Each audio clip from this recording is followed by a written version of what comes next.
right, good morning, everybody. Welcome to another online service for Fusion. We're just so glad that you're here and that you're making this part of your week. I wish so badly for for many reasons that you guys were here, but one thing that's bizarre that you guys have no idea is happening at home is that while I'm doing this and talking, I can also see myself on the big screen doing this and talking. So it's kind of this weird new reality that we have. So things are changing, but they're good, and we're just so glad that technology still gives us the ability to be together, even though it looks a little different. So we just pray that we have a good morning together and worship with us.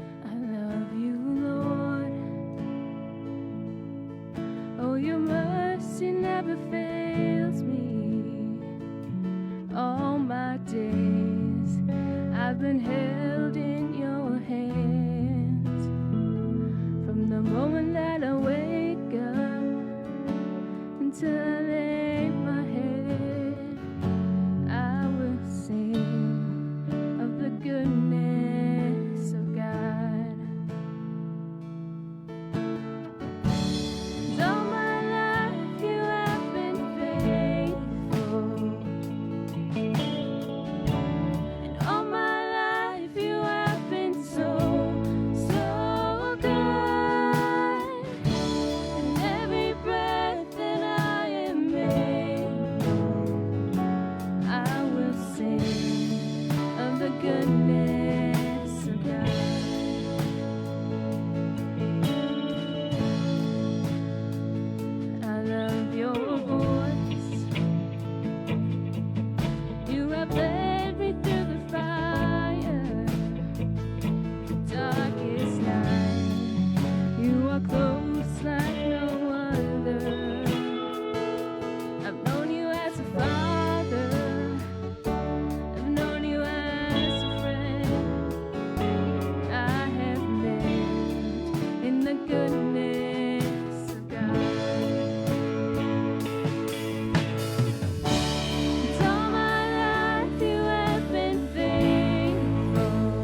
Thanks for joining us today in our service here at Fusion Church. My name is Taryn, and I'm part of the team here, and we are so thankful to have you with us today.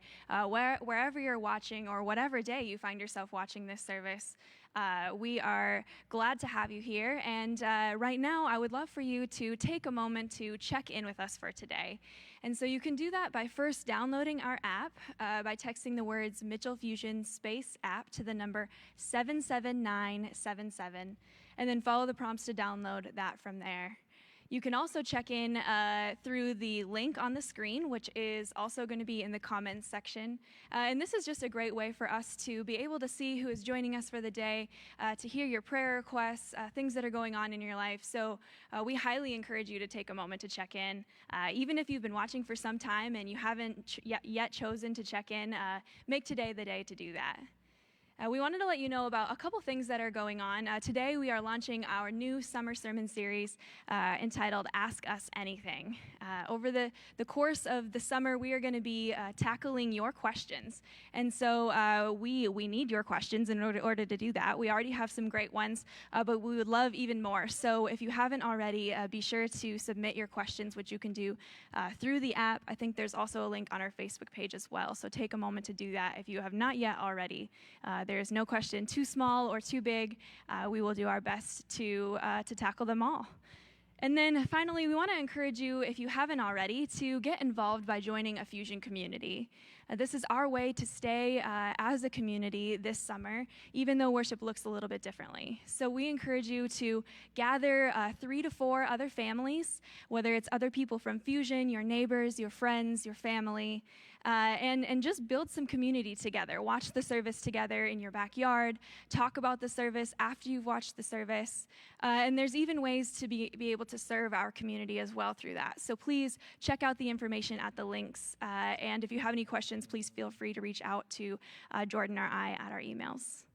We are excited to continue worshiping with you this morning, and so we just encourage you to continue to take an attitude of worship and prayer as we continue our service.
Shout it, go on and scream it from the mountains. Go on and tell it to the masses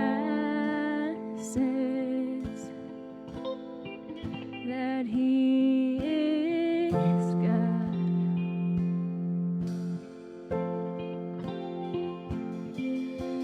Shout it, go on and scream it from the mountains. Go on and tell it to the masses that He is God.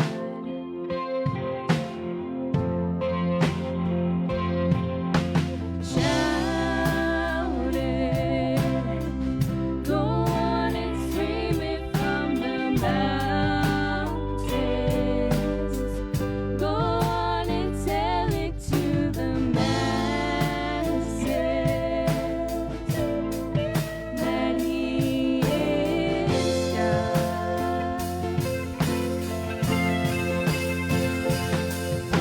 Shout it, go on and scream it from the mountains. Go on and tell it to the masses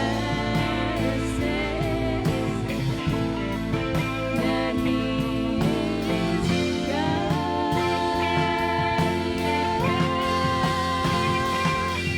And we will sing out hallelujah, and we will cry out hallelujah, and we will sing out hallelujah and shout it.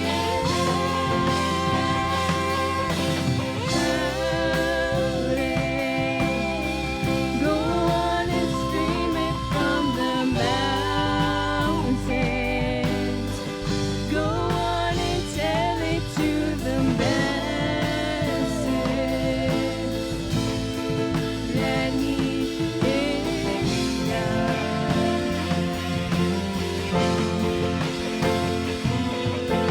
Shout it, go on and scream it from the mountains. Go on and tell it to the masses that He is God.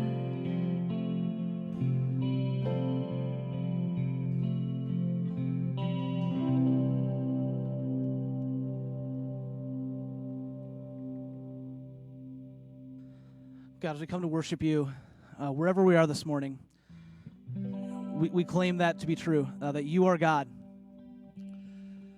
And whether we are feeling like the poor and the powerless, who are hurting and feel like they have nothing left, or whether we're in a place of relative comfort, we know that in all of that, You are God.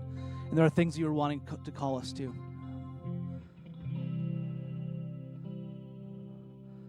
We're thankful for all the ways You have already been present in the service. And I pray that You would continue in this conversation that's going to come up as we try to start digging into some questions that have been asked from our congregation. Pray that Your presence would be in that You would guide our words, that it would be Your word speaking through us.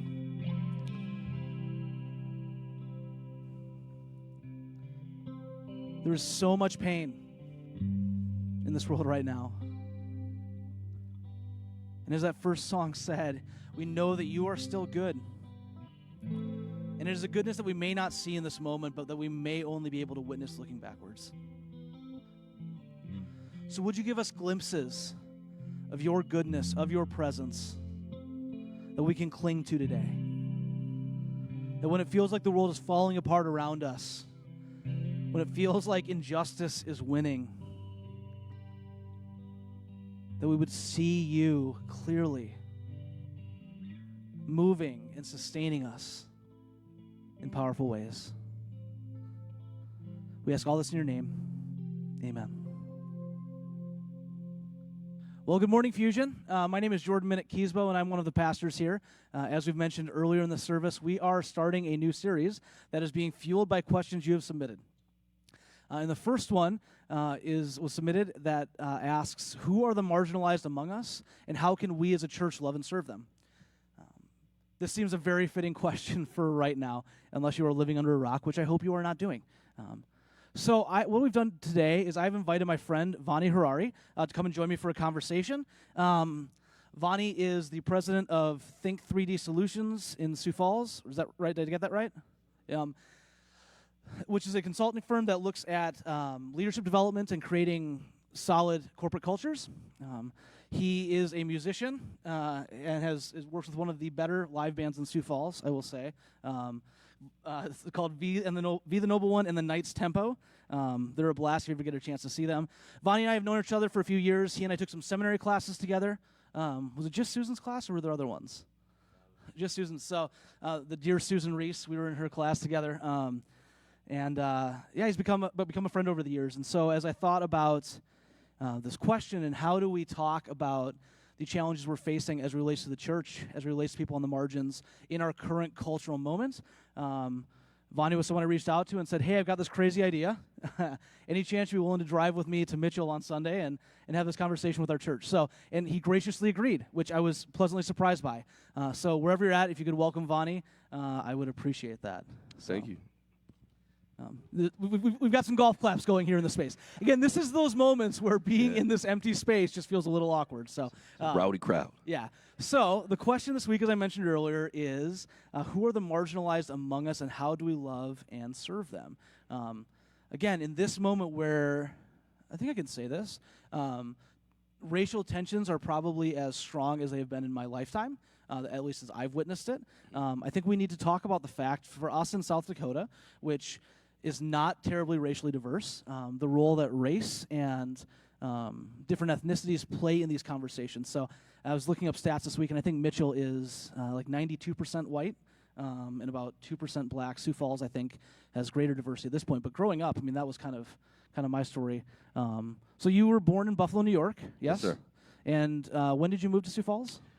Probably about 13, 14, something right before high school. Yep, and then you went to Lincoln, right? Yeah. Yep. So Vani's been a part of Sioux Falls for a while. And I would just kind of pose this to you as a person of faith, as a person of color, as we consider the role of the church in this moment. Who are some of those that are on the margins, that are on the fringes, that we are called to love and support in unique ways in this season? I mean, I think the obvious answer is people of color in general, but specifically in this moment, people who feel as if their community is not supporting them, that the very people who are meant to protect them are not. And I think obviously that has been a narrative for quite a long time, and I think this is such an opportunity and such a moment where the people of faith have an opportunity to really wrap their arms around their family, and help to protect them and change systemically things that have been hurting this marginalized population for a long time. Yeah, I think at the very end there you hit on a word that I think is really important when you said systemically. Mm-hmm. I know for me personally, one of my big transformative moments in understanding some of these concepts was when I moved from an understanding of I'm not racist because I have friends who are black. I'm not racist because I have a relationship with people who are different from myself, but to come to understand racism in a systemic way, that there are policies and cultural norms that disproportionately advantage me simply because of the color of my skin. When I came to understand policies like redlining, which was an active process of kind of trying to confine, one, where different groups lived, and two, to lower the rates of home ownership among certain communities. That was like one of those like whoa moments where it hit me a little bit deeper. And as a person who is living in a community that doesn't have a ton of diversity, again, it's increasing, but can you share some of your experience of living in Sioux Falls, of how being a person who is black in that community, what that may be like that we as a church that is largely white, not exclusively, but largely white. Some of the things that we may not even think of, because for me that has been a key pain point of when I hit those things that I wouldn't even thought was an issue. Does that make sense? For sure. Yeah. You know, my experience in Sioux Falls has evolved kind of drastically. You know, when I first moved here, I definitely felt that there was a huge culture shock and things of that nature. And I remember going to school and everybody, it was like I was a new toy. You know, there were some people who were pleased with me and wanted to play with me and touch my hair and do all that other type of stuff. And then other people who were super excited to tell me their favorite racist joke to see how it would land on a person of color that they actually could engage with. And so there was a lot of that. I'm a different person in terms of my personality, in terms of how I adapted and I moved. And so for me, I had gone to a Catholic school when I was in Buffalo that was all white. And so I had a little bit of preparation for that particular piece of it. And so, you know, I was able to evolve, and I participated in my community quite a lot. And my experiences have changed, you know. But it's really specific to me. That's not necessarily the black experience, how I'm thought of in the community or how I'm treated in the community. But it's interesting because as I go through the education, I saw how limited the education was about African Americans. I remember for Black History Month, we would watch Glory, and then the lights would come on, and everybody would turn and look at me, and the teacher would be like, so, you know what I mean? As if I spoke for black people, number one. And if you've ever seen that movie, that's a pretty jarring experience to go through, and then to have to, while you're in your emotions, have to provide education for everybody in the room as like a 15-year-old, right? Yeah. Things like that somebody wouldn't think of. Because if you think it's interesting being a black person in America, it's especially interesting being the black person in your school, in your environment, church, whatever. Yeah, and I think, you know, as you're talking about the images that you saw, I was talking to my wife yesterday as we were driving, and Black History Month, it was Harriet Tubman, it was Frederick Douglass, right. It was Martin Luther King Jr., right? Yep. Like those were the limit, and it was watching Glory. Like I have vivid memories of watching this movie with Denzel in one of his earlier roles every Black History Month. And you're right, like that part of the challenge of white supremacy specifically is that oftentimes it falls on those who have been oppressed by it to kind of do some of the educational piece, right? Right. And so as I think about like how this relates to church, the thing that's been running through my head over and over again is the words of Jesus. Because if we're going to call ourselves Christians, we probably need to start with Jesus. Yes. And there's a series of 3 parables in Luke that kind of build on each other.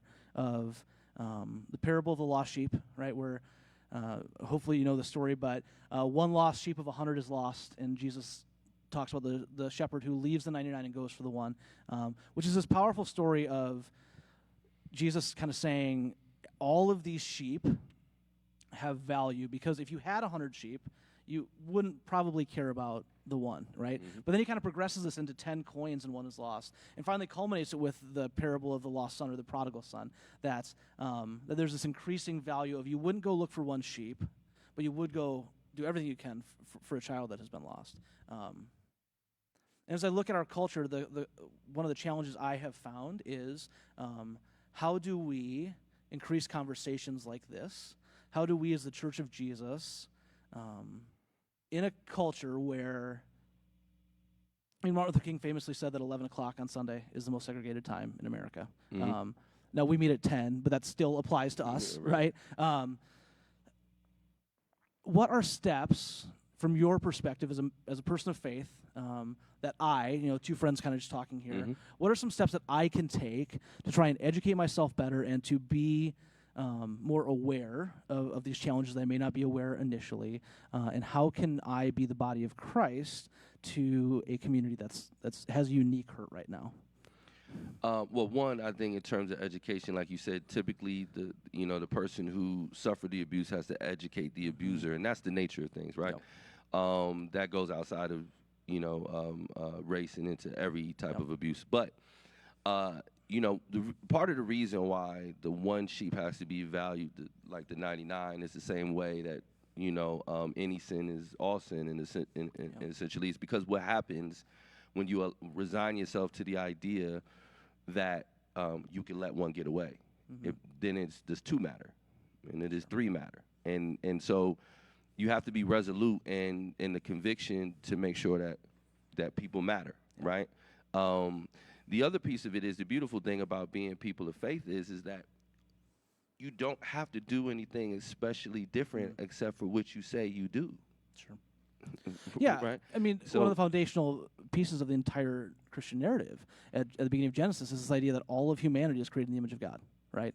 If that's the case, right, it shouldn't be a hard sell for some of the stuff. You know what I mean? Like, and that's the thing that is also maddening about it, right? Particularly from the faith-based community, right? Because it's like, if you believe that, how can you allow this? And so, how do you communicate your faith, right? How do you manifest your faith into action? And that's what it comes down to. Now, from a practical sense, it's the year 2020, right? People can go educate themselves historically. What you need me for is context and perspective. But when I have to give somebody the historical context, when I have to explain to them that this happened, and then this happened, and this happened, right? When I have to explain to them that their perception of racism ending is based on absolutely nothing, right? It's based on how they see themselves feeling about it, right? But it's not based on any evidence because, the evidence of disparity is clear. And this is what I tell people. You follow, to take race out of it for a second, follow every strand of disparity you can think of. Disparity in wealth, disparity in education, disparity in resources, disparity in policing, sentencing, being in prison, recidivizing, all of that. Every single strand of disparity, and almost all of them, will lead you to people of color. At some point, that's a trend that you cannot deny. And so it's about race because it's been about race. It's about race because the results say it's about race, right? And so people can do that work in an afternoon, right? You can sit on the Google machine, and in the afternoon, you could have seen things, heard things that will let you know the context. Now, then you can come to your black friend or that person that you know or whatever and say, man, I saw this today. Help me understand this. What did this feel like for you? I can help you with that. But that's work that people can do by themselves if you want to, right? Yeah, and I think there's a lot of great, even I just think in the past couple of years, there have been some really, really good books that have come out from within the church that have been inspired by Christianity that help do some of this work. Whether it's Austin Channing Brown's I'm Still Here, which recounts her experience in a predominantly white church as a woman of color, or Ibram Kendi's How to Be Anti-Racist, that is one of the popular books right now. We do live in a time, thankfully, where we do have some of these resources. And as I've been reading some of these books this week, they're hard, right? Like this is not easy conversations to be part of, and yet there is something that I think is so core to who Jesus is and his move towards welcoming the outsider. Vonnie and I drove up from Sioux Falls this morning, and we were talking about the role that Samaritans play, right, in the Jesus story. And as Samaritans, as a racial minority within Jesus culture, Jesus makes this move not only to say, hey, Samaritans are welcome, but also paints them in a very positive light, to the point that in the story of the Good Samaritan, we have a Samaritan who is the hero over the religious establishment. Right. And so I think you're right. Like at the core of this is something that we as people of faith should be well equipped for. For sure. James writes about pure and genuine religion in the sight of our God is to care for widows and orphans and refuse to let the world corrupt you. There's always been this theme of who are those that may not be at the center of the power structure, and how does the church care for them? And that runs through the gamut of Scripture. So I'm just trying to think through, as a church that is in Mitchell, South Dakota, what we can do in this conversation, how we can tangible steps to increase awareness, to build empathy, to engage in challenging conversations when it isn't easy. Because this question does, we're taking one specific look at who is on the margins today, right? But this does have extended kind of ripples that go into other areas. Well, the country is, there's a lot of margins. Yep. You know what I mean? Those who are being human trafficked, those who are impoverished, those are, just set your eyes in any direction, and you will find people who are in the margins. Like, it's all there. Yeah. I think the biggest mistake that we make, as people of faith, is thinking that being good or goodness is a place. It's a location that you can get to and you can stay. You can build your house there and you'll be good all the days of your life. That's not the case. It's an activity. It's an action.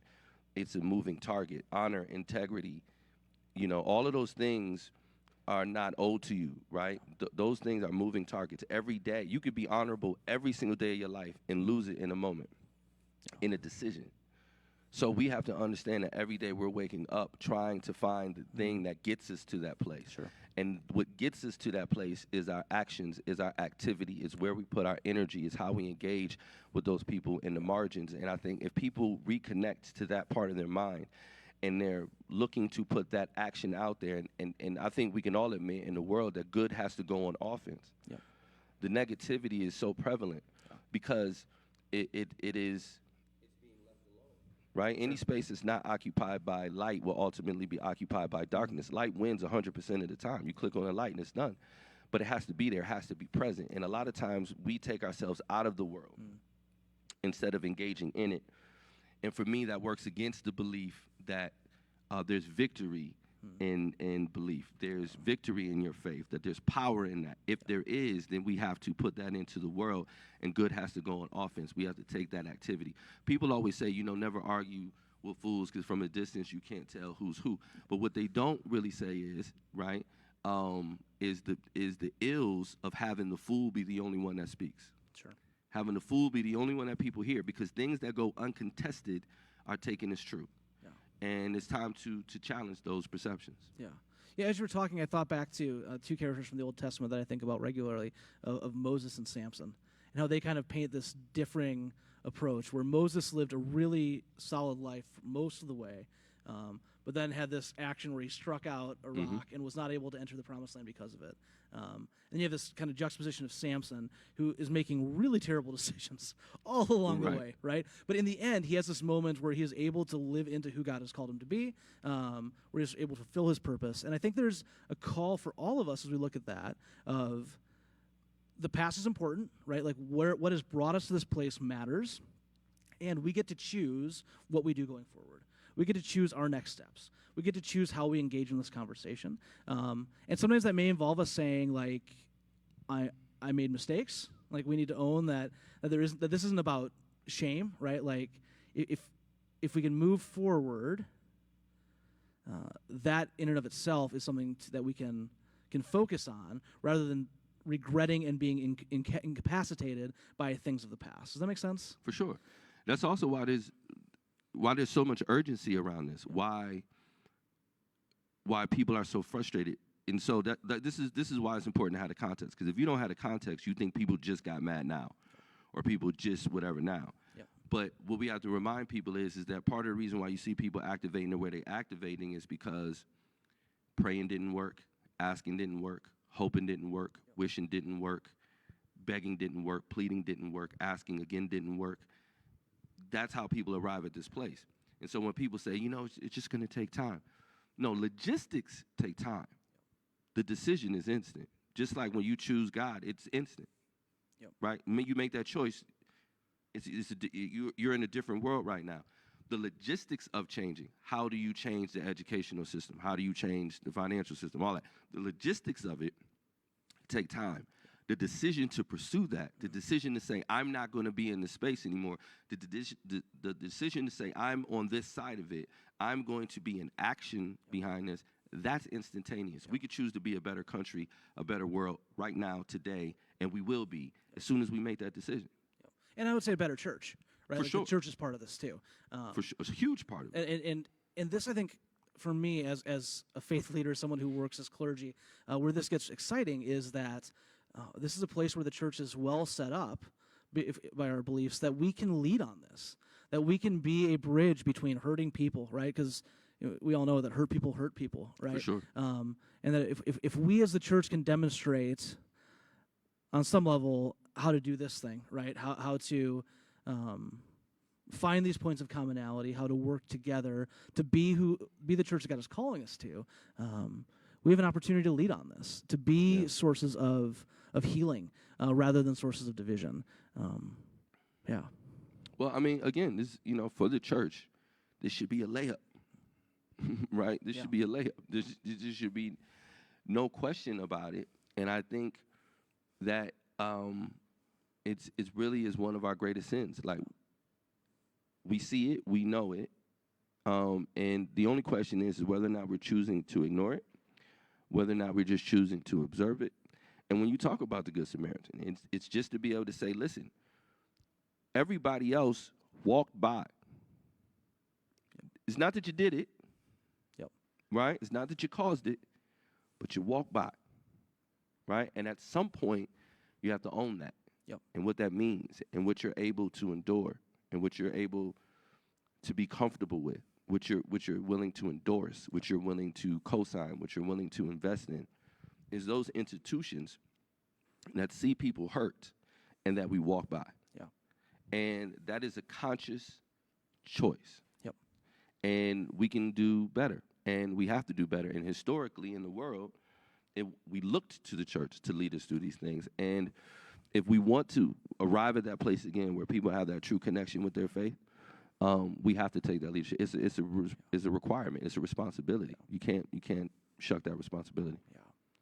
Yeah, and so as I think back on the question that kind of started this whole whole conversation on who are those on the margins, how do we love and serve them? In some ways, I think the question kind of answers itself. That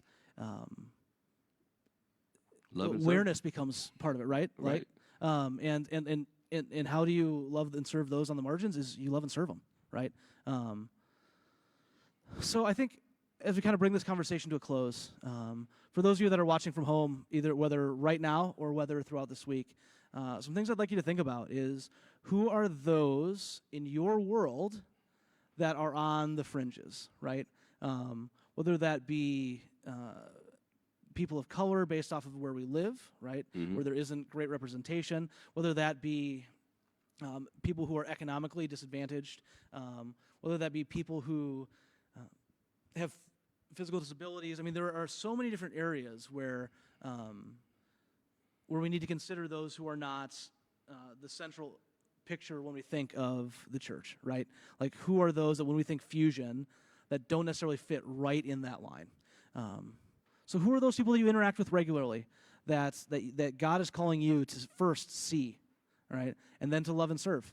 I just want to thank you, Vonnie, for this conversation. It's been super helpful for me as I continue to process through, and I hope that for all of you who are watching that you would feel similarly. At this point, we're going to invite the band back up. We're going to do one last song. During this time, we're going to do our offering. Although we are not meeting in person, Fusion is still happening. The church is still moving. Specifically, one of the great things that we're really excited about with the launching of the communities, Fusion communities, is the opportunity to be missional. And so we have kind of designated around $5,000 to support missional efforts by you in these communities. And our goal is to spend every last penny of that. So if you want to be part of that, if you join a missional community, join one of our Fusion communities. Figure out where God is calling you to be someone who is loving and serving the world around them. And two, we'd love to have you partner with us financially, because we know that God is moving in these times, even when it's challenging and even when it's dark.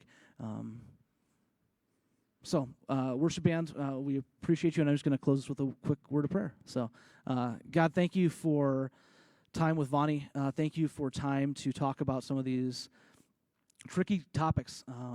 Give us grace when we misspeak. Give us grace when we don't do this right. And help us not to be deterred from becoming the church and becoming the people that you are calling us to be. We thank you for a grace that goes before. And we ask that you would help us see who you are calling us to be. We ask all this in your name. Amen.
could just sit and wait for all your goodness, hope to feel your presence. And I could just stay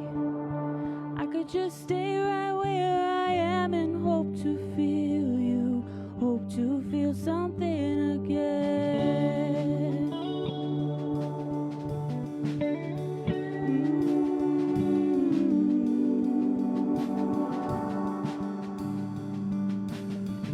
And I could hold on to who I am and never let you change me from the inside. And I could be safe, oh, I could be safe here in your arms and never leave home, never let these walls down. But you have called me higher, you have called me deeper, and I'll go where you will lead me, Lord. You have called me higher, you have called me deeper, and I'll go where you will lead me, Lord, where you lead me. Will you lead me, Lord? And I could hold on to who I am and never let you change me from the inside. And I could be safe, oh, I could be safe here in your arms and never leave home, never let these walls down. But you have called me higher, you have called me deeper, and I'll go where you will lead me, Lord. You have called me higher, you have called me deeper, and I'll go where you will lead me, Lord, where you lead me. Will you lead me, Lord? And I will be yours, oh, I will be yours for all my life. And I will be yours, oh, I will be yours for all my life. And I will be yours, oh, I will be yours for all my life. So let your mercy, oh, I will be yours, Lord, I will be yours for all my life. So let your mercy light the path before me. You have called me higher, you have called me deeper, and I'll go where you will lead me, Lord. Because you have called me higher, you have called me deeper, and I'll go where you will lead me, Lord. Because you have called me higher, you have called me deeper, and I'll go where you will lead me, Lord. Because you have called me higher, you have called me deeper, and I'll go where you will lead me, Lord, where you lead me. Will you lead me, Lord? Will you lead me? Will you lead me,